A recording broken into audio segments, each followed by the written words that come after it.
today's event. So if you can take your seats, it will be very good. Tinakoto,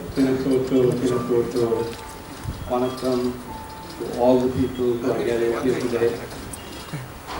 We have a very interesting gathering because it's an election year.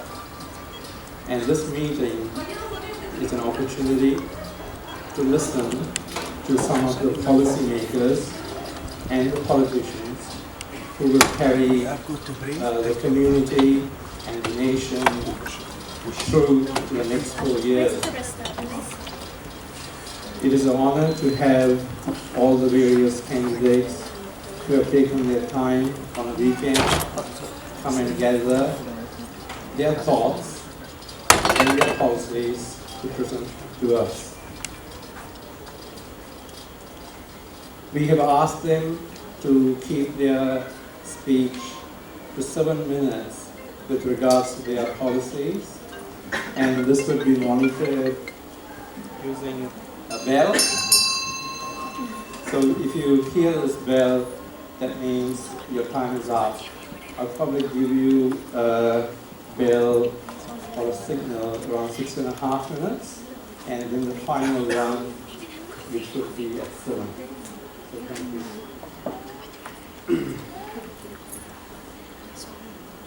There is another question which we had asked the candidates with regards to particular issues with the Tamil community.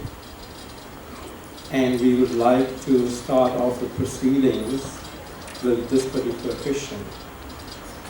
And what I would do is, we have listed the parties at the front, and they are alphabetically listed. And some of you have said that you would like to share the podium with regards to your party policies with the local candidates for the area. That's welcome as well. But again, I say that we will have to restrict it for 7 minutes. And I also have a request from Right Honourable Phil Goff from the Labour Party. He has to proceed to another event. So we will take your party policy when it comes to it as the first part of the vote.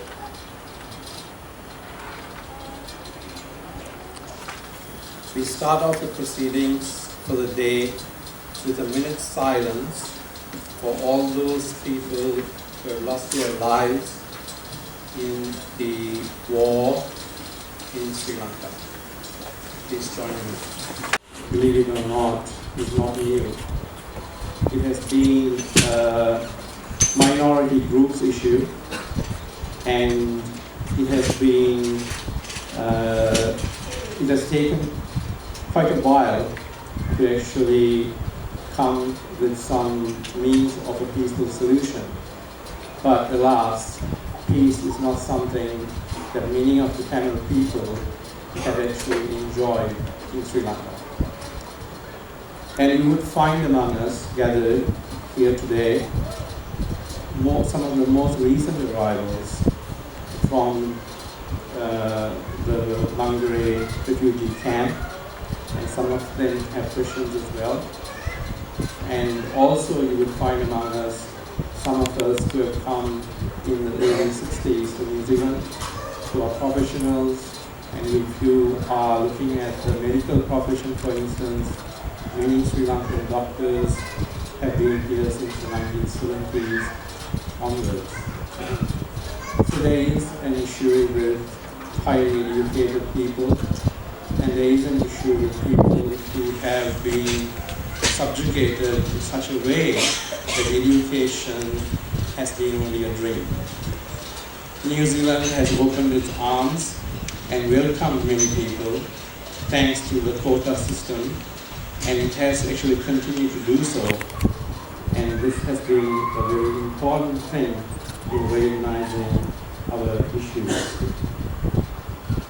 We asked the candidates about their party's position on the Permanent Peoples Tribunal's findings on Sri Lanka and what the findings have proven which was done in Geneva on the 22nd of January this year. There were 3 jurors of the panel, headed by Dr. Dennis Halliday, the former Associate Secretary General of the UN and a laureate of the Gandhi International Peace Award, who led the findings. And in their opinion, it has been a genocide of the Tamil people that has taken place. We would like to give 3 minutes to each of the candidates to tell us about their party position with regards to this genocide of the Tamil people, and if elected, how they would make changes as legislators and policymakers. I will welcome first to the podium Mr. Paul Daly from the Conservative Party. Thank you. On the 22nd of January this year. There were 3 jurors of the panel, headed by Dr. Dennis Halliday, the former Associate Secretary General of the UN and a laureate of the Gandhi International Peace Award, who led the findings.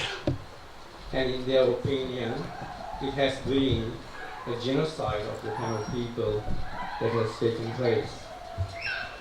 We would like to give 3 minutes to each of the candidates to tell us about their party position with regards to this genocide of the Tamil people, and if elected, how they would make changes as legislators and policymakers.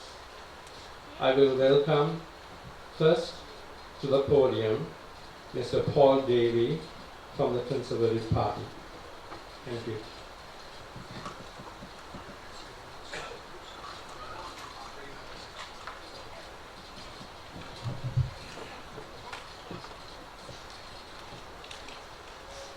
Good evening, and thank you very much everybody for taking some interest, enough interest to come out and actually take the time to come and listen to us. I have to be honest and say I'm not overly aware of the situation, apart from the fact that I know genocide has been going on, but I'm not aware of what the UN has in actual fact done in implementing the recommendations that were put before it. I have googled the recommendation. I've got them here, and our party is very much a pro-life party, and subsequently we would certainly not be in a position to agree with any party or any country that takes a stance at genocide or infanticide or any kind of sort of action as appropriate. We would certainly be advocating to the UN that they implement the recommendations that have been put before them, and we as a party would probably not have a lot of influence in implementing anything on the ground apart from giving aid as it would be appropriate to the people of Sri Lanka. Our policy is such that we would advocate on behalf of the people of Sri Lanka to the UN to ensure that peacekeeping forces and aid were supplied when and where needed. Thank you.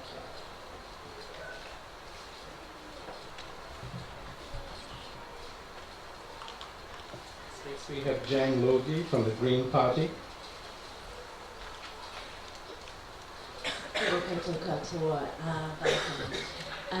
The Green Party loves this country, and part of the reason that we do is that there's a history of standing up internationally for what's right and for the human rights of anyone and everyone in the world. And that's part of the reason that, along with my Green Party colleague, Senator Lee Rhiannon, that I went to Sri Lanka ahead of the Commonwealth Heads of Government last year in the meeting to make sure that human rights was put on the agenda there. And I've got to say that part of the reason we're going into this election fighting for a fairer society is reflected by the fact that this National Party government, when the Sri Lankan government detained me and took my passport to stop me and Lee Rhiannon from holding a press conference to raise the issues of human rights, this government wouldn't speak out, even in defence of their own MP who'd had their passport taken. And this government refused to speak out publicly at that international meeting to condemn the Rajapaksa regime for the war crimes that it has been accused of, and refused to say, we don't believe you should be the head of the Commonwealth. And in fact, went behind the scenes to have press, well, not behind the scenes, up front, to have press conferences, to shake hands with this same regime that has been accused of war crimes. And to me, that is not consistent with the heart of what New Zealand stands for, of standing up for human rights. And now New Zealand, again, the same National Party government chose not to support the resolution at the United Nations for an independent inquiry, and has been thanked by the Rajapaksa regime for that lack of support for that independent inquiry. And that we've seen the Prime Minister recently making statements that amount to a breach of the Refugee Convention, of saying that we wouldn't accept asylum seekers from Sri Lanka. And, you know, when I was in Sri Lanka, I met a lawyer who had sworn affidavits from people who'd been returned from Australia and had been tortured in Sri Lanka. We know that lives are at stake right now, and that this is a pattern of historical and structural genocide.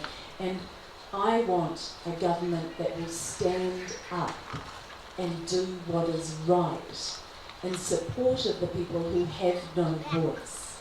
So the Green Party would focus our effort on human rights and over trade. We would prioritise that, and that we would explore the possibility of working with Frontiera to ensure that the benefits are localised of their involvement in Sri Lanka in terms of staff and economic gains, particularly to Tamil people. We would work with other concerned countries. There's much more we would do.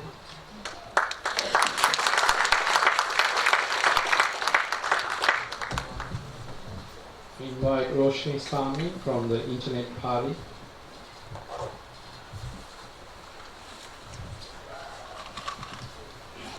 Kia ora. Internet Mana stands for Principles of Human Rights, and we support humanitarian aid. We support the protection of civilians and wounded, and the upholding of international law, which hasn't been upheld in Sri Lanka. In a post-war setting, we support the return of displaced people to their homes as soon as possible, as well as an independent and credible investigation into alleged war crimes, as is happening. We also believe that our aid agency should not be linked with the political interests of our trade agency in our government, and that it should operate as a separate entity to better address humanitarian issues internationally. Kia ora. Thank you.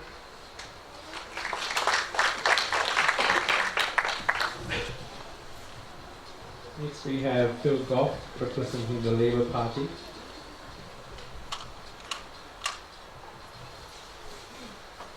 Whanakam, kia ora koutou, and thank you very much to the group tonight for organising this meeting so that we can be accountable to you and answer your questions. Can I just take half a moment to ask Priyanka Radhakrishnan to stand up?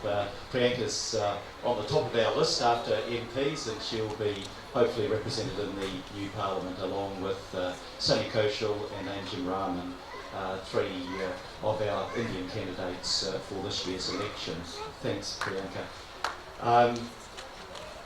I visited Sri Lanka after the Boxing Day tsunami, and that was a terrible tragedy.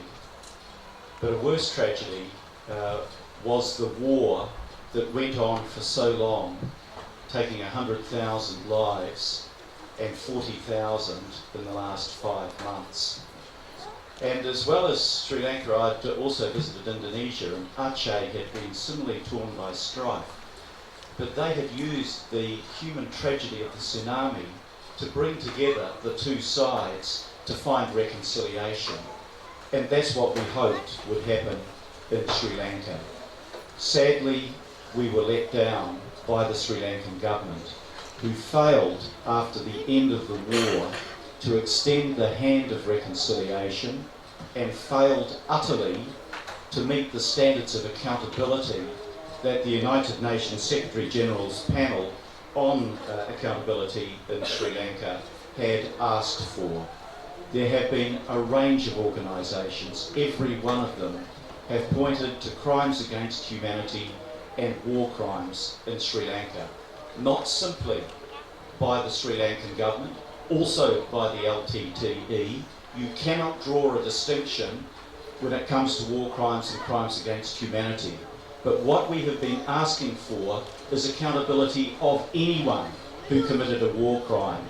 That's what the United Nations Human Rights Council asked for in terms of accountability. That's what the Security Council have asked for. And the Sri Lankan government that holds power is responsible for not carrying out that investigation impartially and thoroughly, and not holding to account the people responsible for those crimes. Labor's stance on human rights is clear. It doesn't matter who is abusing human rights. We cannot let abuse of human rights continue with impunity for those who are responsible. There must be one law for all internationally, and we spoke out at the time of the Chogun meeting in Sri Lanka and said that we did not believe that the Sri Lankan government was fit to be the chair of the Commonwealth when one of the fundamental rules of the Commonwealth is to uphold human rights. So Labor has taken and will continue to take a strong stand to bring to account those that are responsible for those abuses and to demand that reconciliation occur in Sri Lanka, including a devolution of responsibility in the Tamil areas, so that Sinhalese people and Tamil people can live alongside each other peacefully and with conciliation in the same way that by and large both communities do in New Zealand. Thank you very much.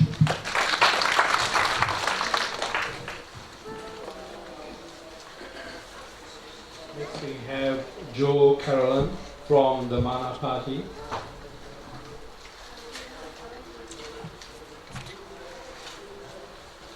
Kia ora koutou, everybody. You might be wondering what an Irishman's doing in the Mana movement. I'm not Maori, but I am part of an oppressed minority in my own country. My country is split. It's occupied in the north of Ireland.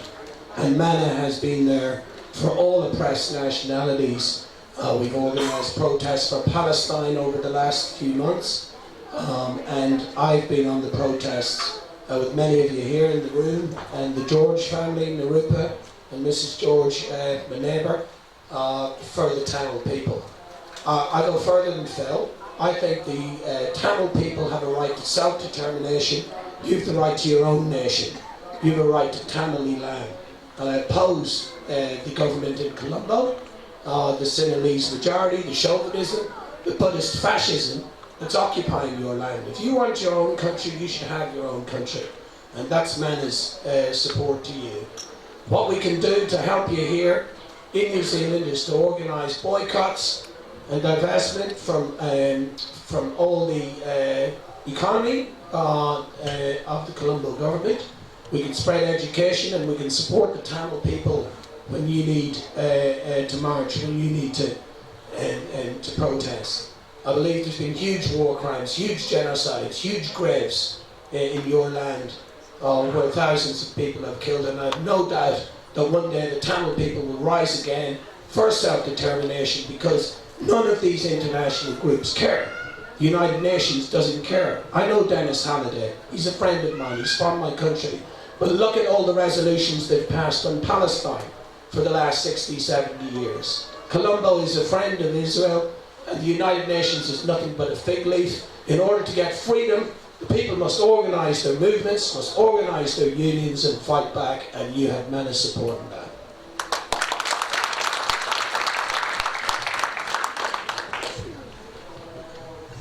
Next we have Hinureva Tihau from the Maori Party.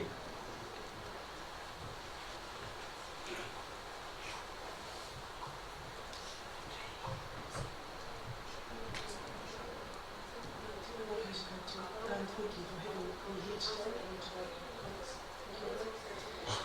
This is not an easy topic to talk about, and I know that the Māori Party back in 2009 we vetoed something like the Progressive Party so that we would not destroy Sri Lankan and New Zealand relationships. And I also know that the Māori Party at that particular time, Te Reo Whenua and Tainara Turia, went to the Sri Lankan consulate to sit down to discuss and talk about what those particular issues were, so that we could get a sense of how we could help moving forward.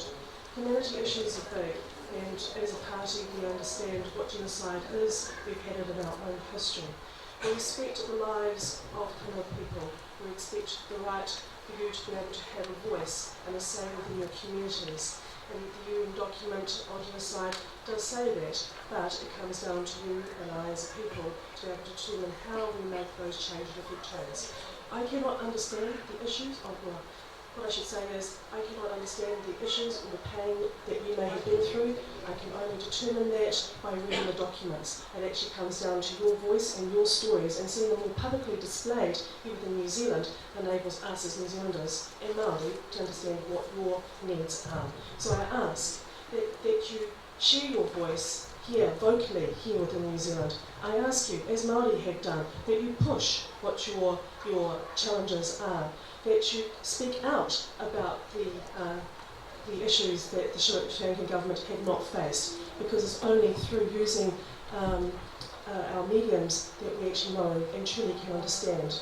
And though we have heard from our political opponents and from Jane, who's been to Sri Lanka, is that we must hear that voice, that there are things there that we still don't understand today. For the Māori Party now, it's understanding you as refugees and status here in New Zealand, how we can support you, that we make sure that your settlement is taking place, that your integration within New Zealand life is working. And as Tangata Whenua, our role is to ensure that we actually do have a relationship. Kia ora.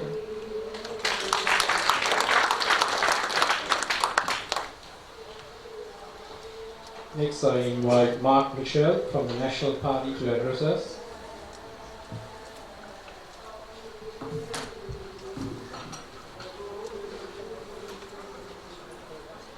Good evening, everyone. Salam alaikum. It's a real pleasure and honour to be here tonight to address you all. My lecture is actually Rodney, which is north of the bridge, and I know that the local candidate will be here tonight at some stage as well. She had a prior commitment. I just want to acknowledge the other candidates, and I especially want to acknowledge Jan and Phil, who are colleagues of mine back in Parliament. And Phil, I want to acknowledge the good work that you have done for New Zealand in the Foreign Affairs portfolios. That I've worked with Phil on the Northern Water Select Committee, and we're not always fighting. Sometimes we actually get along to try and achieve results.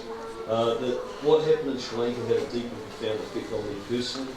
My wife is at the back of the room. We spent 10 years living in the Middle East, and part of my role here was the delivery of humanitarian aid. And of course, Sri Lanka is an area that we did that, and what we saw had a profound effect on us.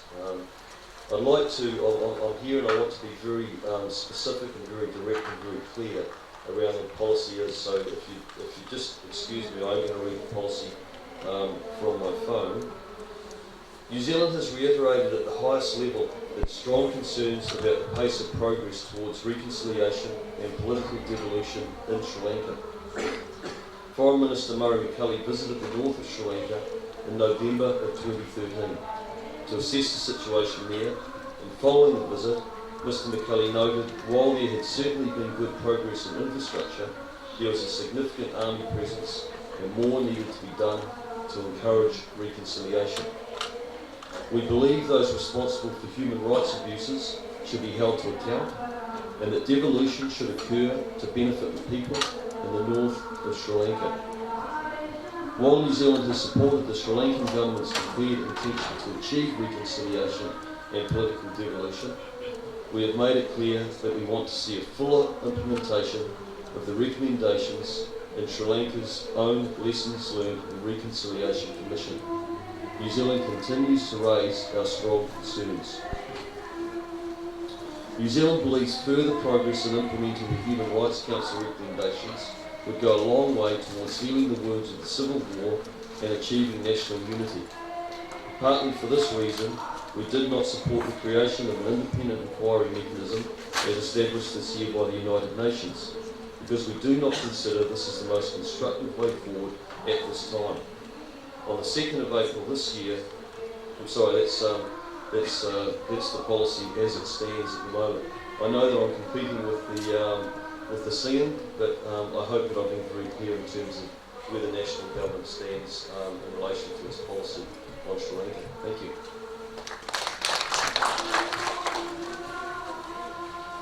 I'm afraid we have to be very respectful of our neighbors.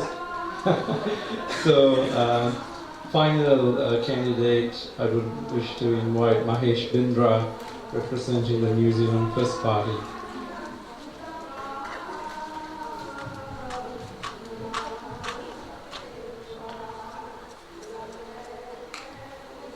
Kia ora and Vanakkam, and thank you Daya for your kind invitation today to address you guys in terms of our stand on the Tamil genocide in Sri Lanka. Now, while I must admit that the party themselves do not have at this stage a written policy about genocide, but we do have policies regarding, and we do consider that this is more of a human rights issue as much as it is an international relations issue. So I had this discussion this evening with the Right Honourable Mr. Peters, and he said that we cannot promise you guys right now what we are going to do. However, he has extended his invitation to the Tamil Council of New Zealand post-elections, when we hold the balance of responsibility in Parliament. He has invited you guys to come and talk to him and then work alongside him and New Zealand First in formulating our policies for future of Tamils in Sri Lanka. Thank you.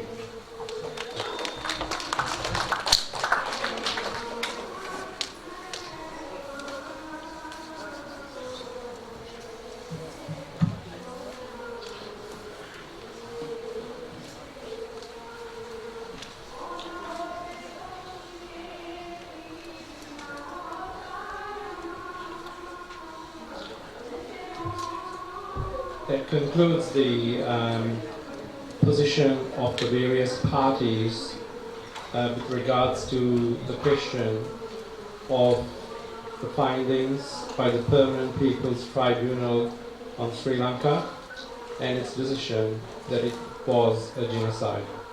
Thank you. Now we open the floor for any questions, and the way we want to do it is, if you have any questions, please put your hand up or stand up, and we would actually get a mic to you. I'll be ably assisted by Daya, the chairperson of the National Council of the New Zealand Tamils. If you wish that you cannot actually be heard from wherever you are, you're most welcome to come forward and use this mic as well.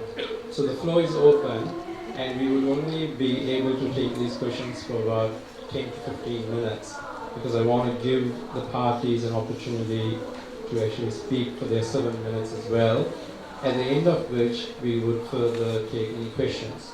So these questions are more directive towards the position of the different parties with regards to the genocide of Tamils in Sri Lanka.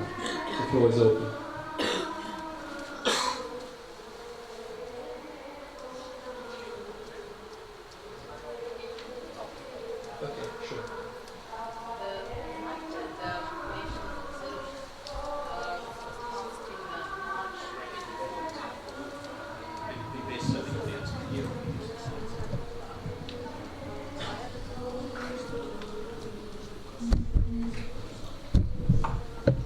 The United Nations resolution of March 2014 was not co-sponsored by New Zealand, and Honourable Mark Michel said for the right reasons. May I know about the reason for not co-sponsoring? That's a very good question.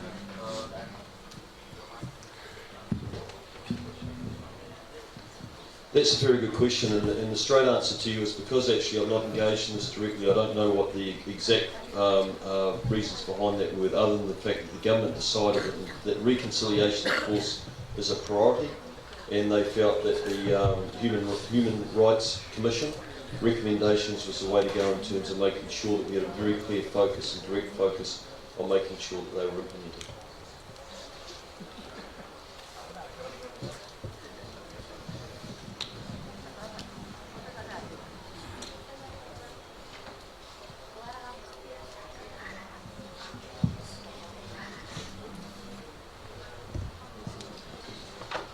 During the last stages of the war itself, Tamils, it is according to the UN report, 70,000 people died, 30,000 people handicapped, 40,000 children orphaned, and 90,000 women widowed.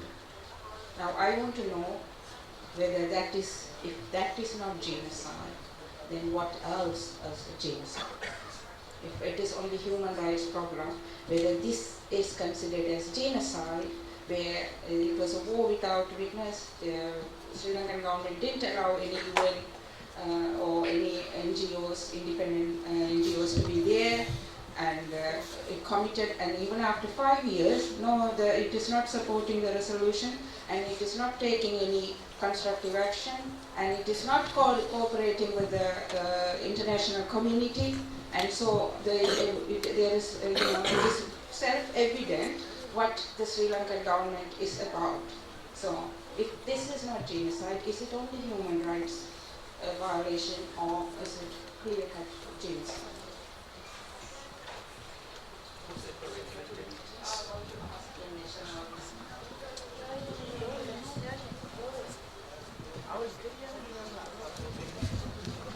Yeah, listen, I think that we clearly...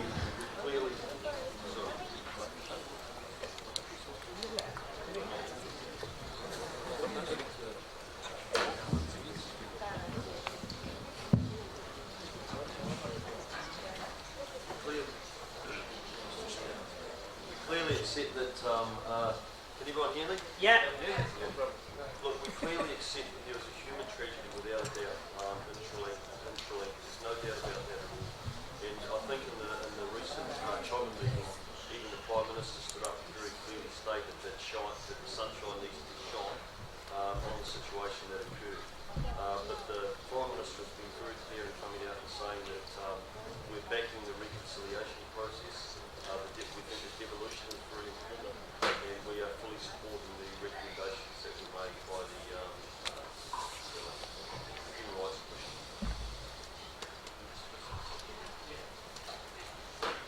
I don't know whether this still isn't working. I can yell. I think the Prime Minister is wrong. A tragedy is something that happens that people aren't responsible for. When human beings are responsible for the deliberate killing of innocent civilians, that's not a tragedy, that's a war crime, and it's a crime against humanity. So let's get the language absolutely right.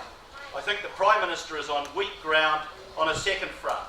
He actually said, I think Jan's quote might have been slightly off, he actually said that refugees from Sri Lanka would not be welcome in New Zealand. What is the message that the Prime Minister is giving to the community in New Zealand? I wouldn't have minded if he said we're against people smugglers because they traffic in human lives for profit. But why did he choose to attack those who are genuinely refugees from violence and persecution? Why don't New Zealand call it as it is, as the United Nations panel called it, a crime against humanity, a war crime, and demand accountability for those responsible for those crimes?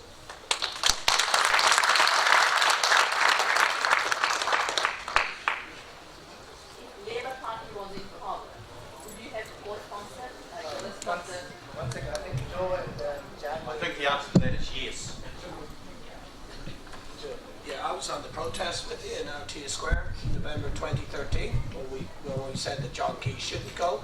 He shouldn't have any business with a government that's responsible for genocide. But they do, because these people are about business, about making money, they don't care. It's the same with Israel. They've refused to kick out the Israeli ambassador here, like many countries have in Latin America, like socialist countries have in Latin America. For these people, profits come before people, money comes before human rights. And I just want to add that the concept of genocide and the structural genocide, it's not something in the past. We are seeing an ongoing pattern where the current Sri Lankan regime is displacing Tamil people, is moving people from the south into Tamil areas to displace their ability to have control of their own environment and their own place. And we've seen the government take over the National Human Rights Instrument of the Human Rights Council and put their own people in. That when the Navi Pillay came to Sri Lanka and had meetings with people, the Sri Lankan government bugged the meetings. And they have been tracking people. People are still disappearing now. And for this government to say that it is any way acceptable for a regime that is doing those things to be the people in control of what happens, that could in any way lead to reconciliation, is absolutely out of line with reality. And it is costing people their potential culture and their lives. Unless we get this right and we stand with the people whose lives are at stake, we are in the wrong.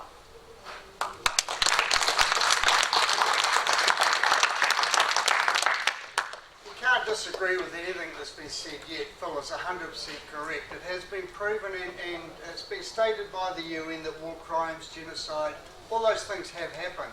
And the rate of recovery it depends on the government that's in place at the time. But there is another thing that hasn't come up yet, and that's the 12,000 plus political prisoners that are still being detained.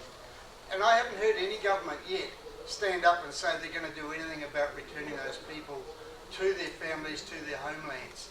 And that's something I think that maybe the National Labour Party representatives might like to address on your behalf. I think before we get an answer, there is a question that was from the floor. It is with regards to the position that Narendra Modi has taken from India. He has actually expressed that the devolution of the power and the Tamil governance and self-determination will be something that he will be pursuing. The question is to the parties, and you may wish to represent your position from the major parties. If you are in power, would you actually be willing to recognize the separate state, and would you be in support of India with regards to the position?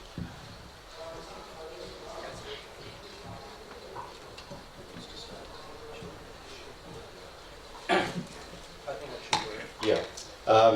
The position that we've taken was going, yes, it's going again.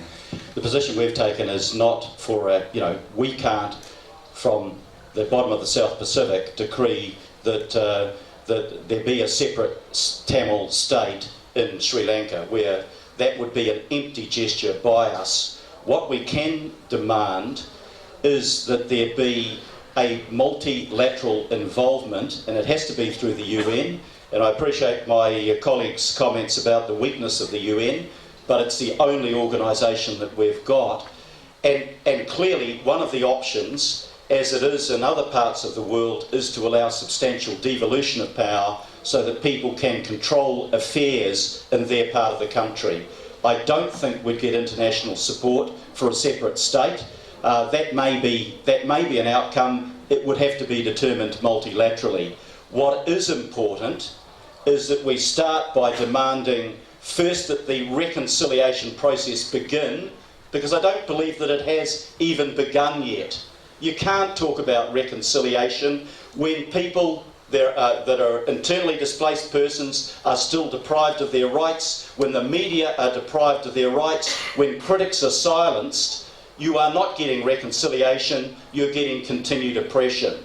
So our two demands that we can make are about accountability for crimes and about reconciliation, and thirdly, a multilateral process so that we can find a way of determining a way in which Tamil people in Sri Lanka are equally citizens and can have the ability to have power devolved to them to control the local things that are of importance to them in education and health. I think that's more realistic than, from our position, demanding a separate state. I don't think we have standing, and I don't think we would have influence in making that particular demand.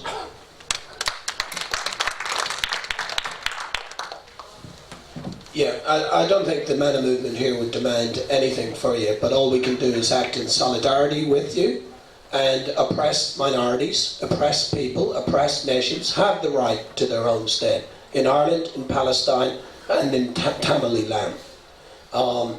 Now, the government in Colombo, I believe, is a racist government, and it's a right-wing government, and it's also oppressing Sinhalese people too. Look at the journalists who speak up about human rights violations. They disappear in the white vans. They're shot in the back of the head. Look at trade union leaders who try and challenge that government and its neoliberal politics. They're disappeared in the white vans and they're shot in the back of the head. So when we look at the human rights violations of this racist right-wing government and why it wants to demonise Tamil people, it wants to put the anger at somebody else and not at their own thing. The BJP in Delhi is a false friend. Why? Because the BJP is also a racist party. It's a Hindi nationalist chauvinistic party that doesn't like Muslim people, and if there was money in it in demonising Tamil people, they'd probably do that too. Your best friends are the ordinary working class people of all nations. They historically have stood with the right for Tamil people to have their own nation. We will continue to do so.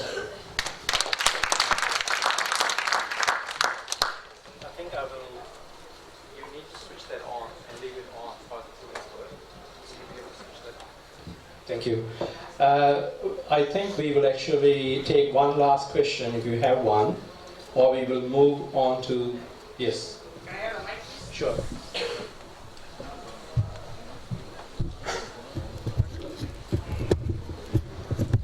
Thanks.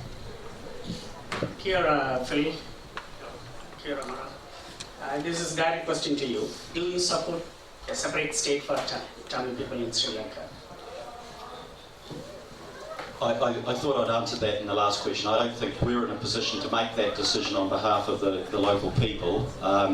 Okay, I've been Foreign Minister for 6 years, so I deal in the realm of what is possible and how we can advance the situation there. And I've said that if we're in government, our policy will be to support accountability, it will be to demand that genuine efforts be made about reconciliation and to work towards a solution multilaterally that probably involves devolvement of power. It's not for me or for a Labour government in New Zealand to say that is the solution. That's something that people internally have got to work through under the guidance of a multilateral organisation such as the UN. So in that case, how did you support East Timor and Sudan, South Sudan? Well, there are separate situations in each of the instances that you've given. In the case of East Timor, it had always been a separate entity until it was invaded by force by the Indonesians. It was a quite clear-cut case from my point of view. Sudan is again different, but the nature of the conditions there meant that there was no prospect of one government being able to deal with the different entities. In an entity called Ceylon many years ago, people did live at least in peace. That situation deteriorated because of the brutal suppression. Then the situation became more intractable. People are less likely to compromise. But in the end, if we're trying to find a solution that we can actually implement, my belief is that probably that will involve some element of compromise. On Timor, if I can just say this is the final point, a discussion I had with Jose Ramos Horta, who was one of the independence leaders, he made it quite clear that actually if Indonesia had done what Fretilin had asked for in the first instance, which was substantial autonomy, freedom from oppression, then they probably could have lived alongside each other quite well. That was interesting, coming from the man who spent 25 years of his life in exile as the shadow foreign minister for the Timor-Leste government and opposition. Thanks. I'd like to speak to that question. The question wasn't actually whether or not you can deliver, it's what your stance is. The Conservative Party's stance is that we believe in the people. We trust in the people, and that's why we're delivering binding citizens-initiated referendum. But on the question of whether or not the Tamil people want their own state, that's a choice the Tamil people have to make. Now, with 77 million people around the world, I think that's going to be a pretty loud voice. And if they say yes, they want their own state, then that's what they should end up with. And it's up to whoever's in power, if that's their policy to back what the people want, then they should do whatever it takes to make that happen. I can't say that any party, any government in this country can deliver that, but it can certainly support the process that goes to deliver that. Thank you. Thank you.